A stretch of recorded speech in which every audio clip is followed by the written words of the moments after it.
यीशु मसीह 6 घंटे से क्रूस पर लटके थे।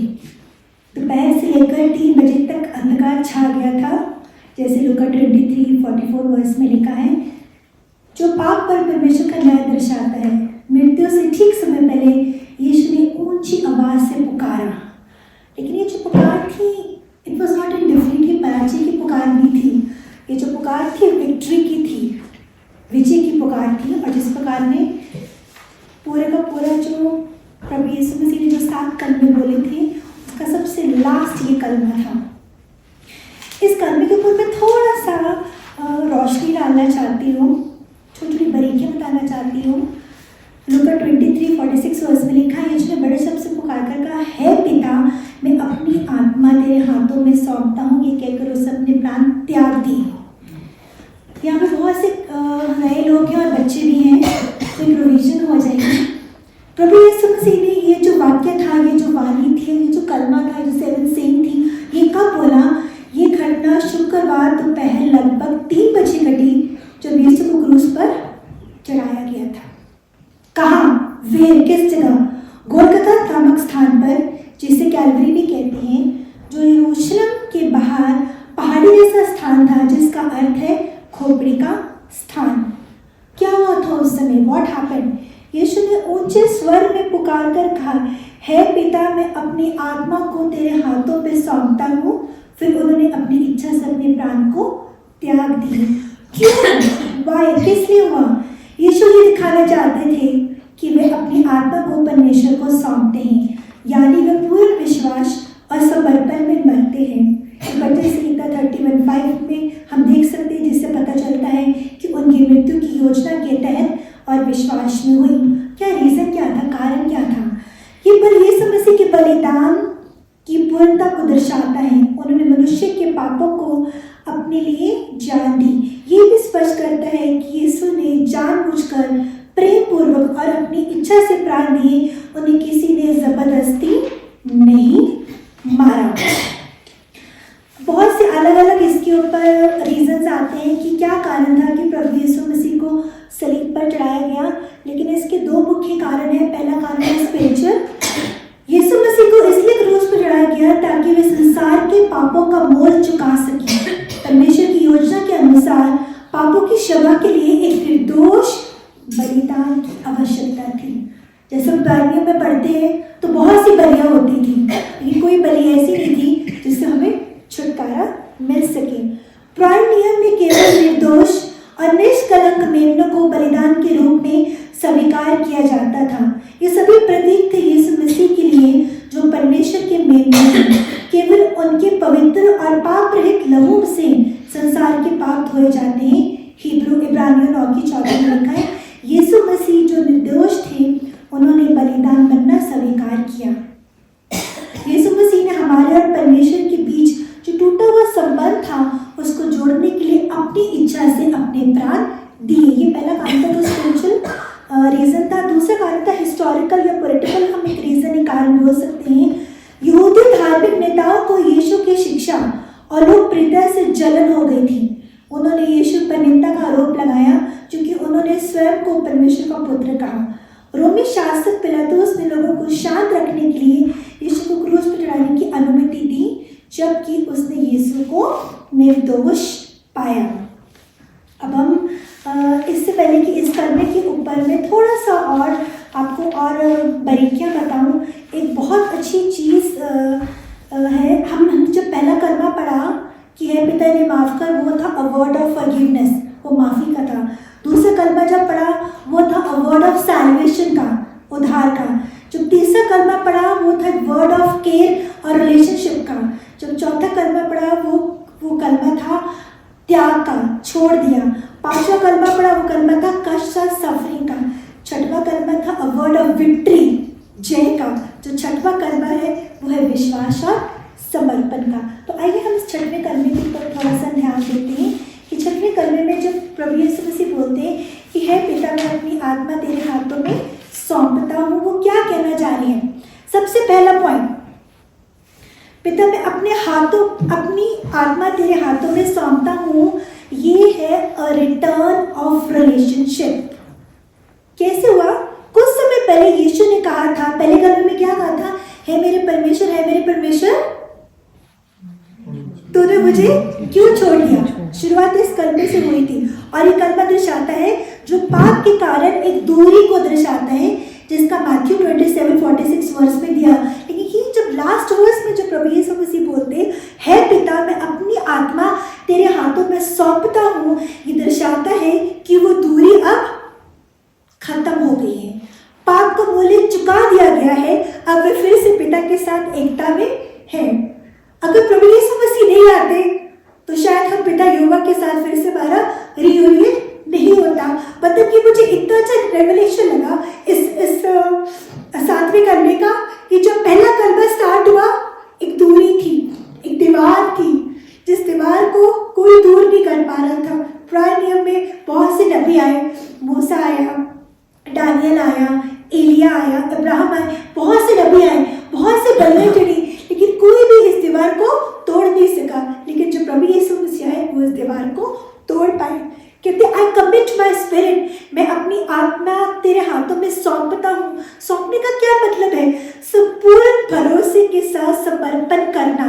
यीशु ने अपनी आत्मा पिता को सौंप दी, तो बहुत बड़ी बात है। वो अपने पिता को कह रही, एक रिलेशनशिप एक बाप और बेटे का, कि पिता मैं अपनी आत्मा के तेरे हाथों में सौंप रहा हूँ। और ये जो आत्मा थी ये कोई हार नहीं थी, ये जो एक आवाज़ थी, ये जो 7वां वाक्य है, 7वां वाक्य, 7वां गाना, ये हार को नहीं दर्शाता। ये नहीं दर्शाता कि हाँ प्रभु यीशु मसीह मर गए, प्रभु यीशु मसीह अब नहीं आएंगे, प्रभु की हार को दर्शा रहा है, ये विक्ट्री को दर्शा रहा है कि मेरा काम जो है वो पूरा हो चुका है और अपनी आत्मा मैं तेरे हाथों में सौंप रहा हूँ।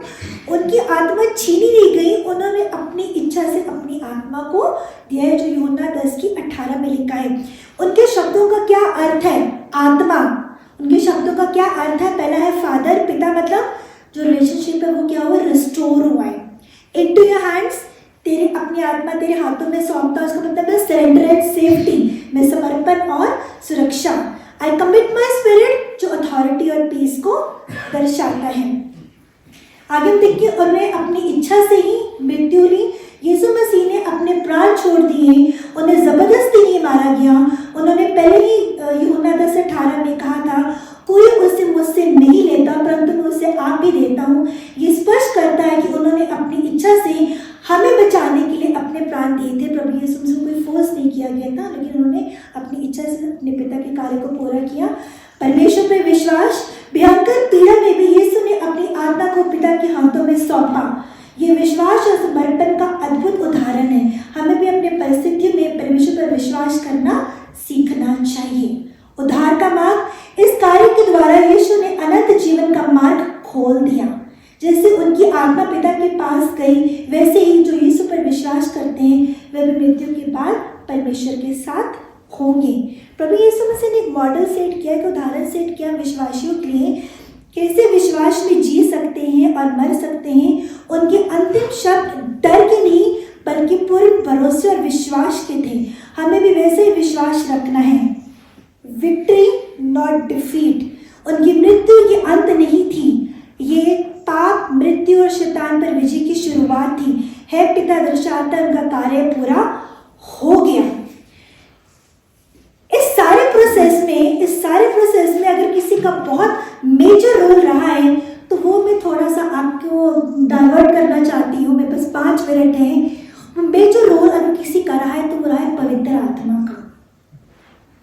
प्रभु यीशु मसीह के जन्म से लेके प्रभु यीशु मसीह के सलीब तक जाने पर और सलीब के बाद 30 दिन जी उठने पर अगर मेजर रोल किसी का रहा है तो वो होली स्पिरिट का रहा है। मतलब जब मैंने कल सारा कलमा जब तैयार हो गया, सब वाइंड अप, सब कुछ तैयारी हो गई, सुबह 3:30 बजे मेरी आँख खुली, मैं पाली साहब को बता रही थी। 3 बजे मैं दुआ करने लगी तो एकदम अंदर से आया, पवित्र आत्मा को तो हम भूल ही गए। जिस पवित्र आत्मा के द्वारा प्रभु यीशु मसीह का जन्म हुआ, जिस पवित्र आत्मा के द्वारा 3.5 साल वो काम करते रहे, जिस पवित्र आत्मा के द्वारा वो सिनलेस रहे, जिस पवित्र आत्मा के द्वारा उनके नेचर, उनके कैरेक्टर में कोई दाग नहीं था, वही पवित्र आत्मा उनको क्रूस पर मदद करता रहा। देखिए कैसे मदद किया, थोड़ा सा मैं आपको बताऊंगी। पवित्र आत्मा ने यीशु को क्रूस तक शक्ति दी। यीशु मसीह ने मनुष्य रूप में पवित्र आत्मा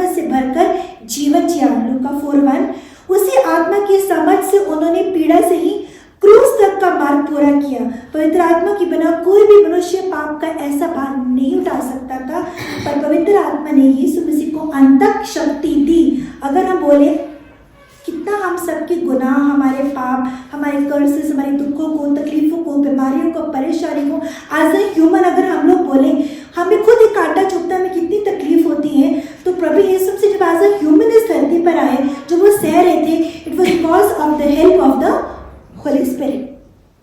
पवित्र आत्मा ने यीशु मसीह को अंतक शक्ति दी। यीशु मसीह ने आत्मा सौंपी ताकि हम आत्मा पा सकें।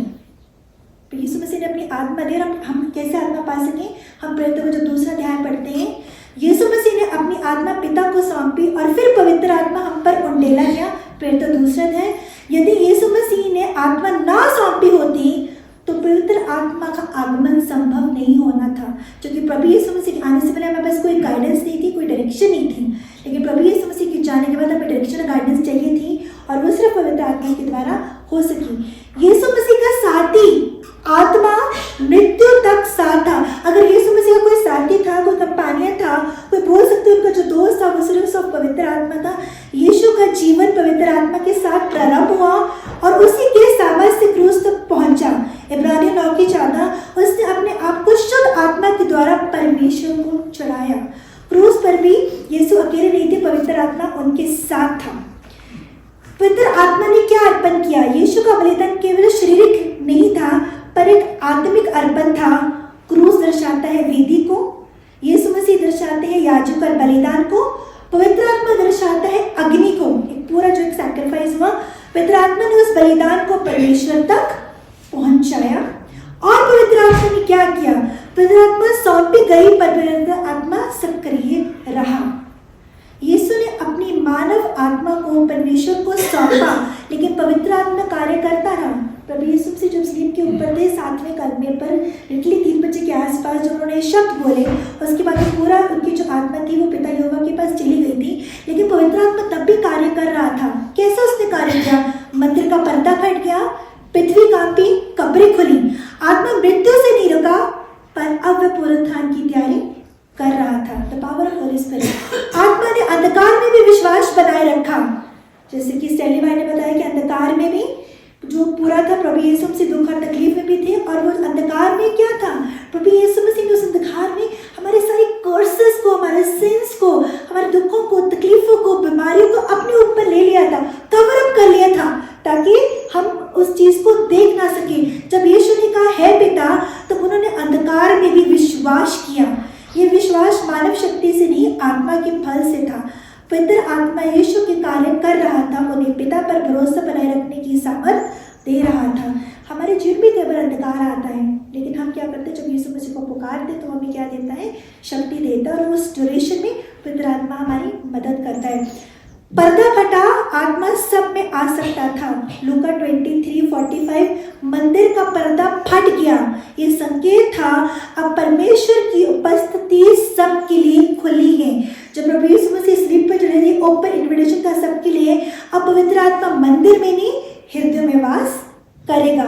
ये ट्रिनिटी को, त्रिएकता को भी दर्शाता है। पुत्र यीशु मसीह जो बलिदान दे रहे थे, पिता यहोवा जिसके हाथों में आत्मा सौंपी जा रही थी, और पवित्र आत्मा जिसके द्वारा यह आत्मिक बलिदान हो रहा था। Last but not the least, अंत्यवाणी एक अनंत योजना का अंतिम चरण थी। बागे अदन में जो खोया गया था, क्रूस पर आत्मा की सामर्थ्य ने वापस पाया और एक नई शुरुआत हुई।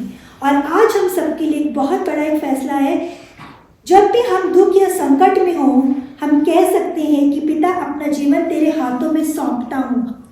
यदि हमारे जीवन में यीशु हैं, तो हमें मृत्यु से डरने की जरूरत नहीं। वे पहले ही हमारे लिए मार्ग बना चुके हैं। जैसे यीशु ने जीवन का अंत विश्वास के साथ किया, वैसे हमें भी समर्पित जीवन जीना है।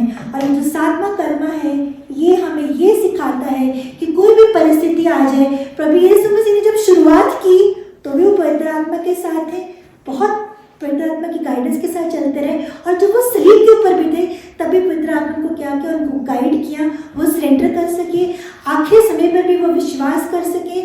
और 3 बजे के आसपास उन्होंने अपनी आत्मा सौंप दी। It is a victory.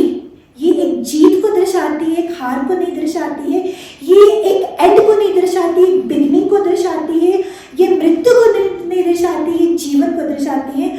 और मैं सोचती हूँ गुड फ्राइडे गुड इसलिए क्योंकि हम जैसे लोगों के लिए, हम जो पाप में जा रहे थे, हम जो नरक में जा रहे थे, हम जो डूब रहे थे, हम जो गुनाह में फंसे हुए थे, तो हमारे प्रभु यीशु मसीह एक गुड फ्राइडे के रूप में जो उन्होंने बलिदान दिया, ये हमारी एक क्या है, एक शुरुआत है, एक बिगनिंग है, एक होप है, एक आशा है हम सब के लिए, जिनको लगता है कि आगे क्या होगा। और इन 7 कर्मों को कहते जो प्रभु यीशु मसीह अपनी आत्मा को सौंप दिया, तो वहाँ पे जो कार्य है वो खत्म नहीं हुआ, वहाँ पे एक नई शुरुआत हुई। सब हमारे पास 6 या 7 है, हम अपनी चीज़ों को देखें। गीत नंबर 28 हम